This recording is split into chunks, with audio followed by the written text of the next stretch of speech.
กับสมัยเด้อพี่น้องอยู่ไห้อยู่นาคือเก้าสิพาพี่น้องไปสกบสเก็ดกับบรรยากาศยามแรงไปนะอุ้ย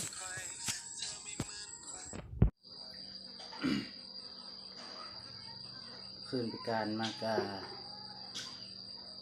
ใจตัวยังกินข้าวกับแจวกำเอื้อชมไอ้โลขึ้นไล่สิมักไอ้บ่ถ่ายโลขึ้นไล่มักไอ้นอลาอยากเกิดเป็นแฟนเก่าอีลี่แก้วตาขันได้โลขึ้นมาโอ้เข้ามาหักกันเนาะอยากมาเป็นเอื้อชม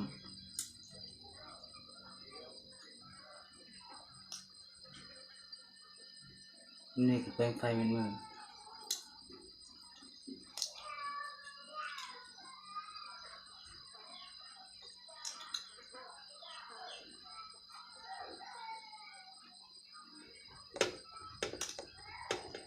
มาเลิกขันอยากกับเอื้อชม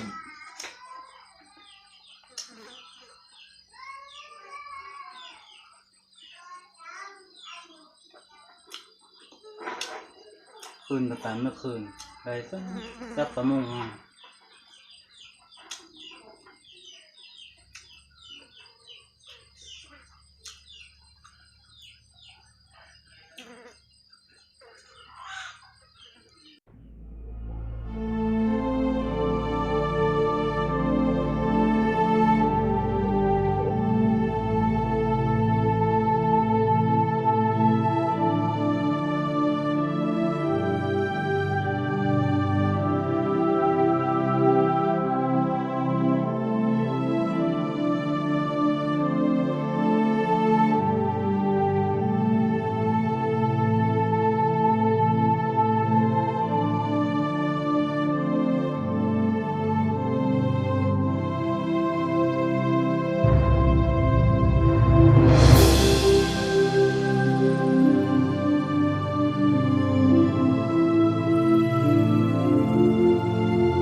เนี่ยเอาขึ้นเลย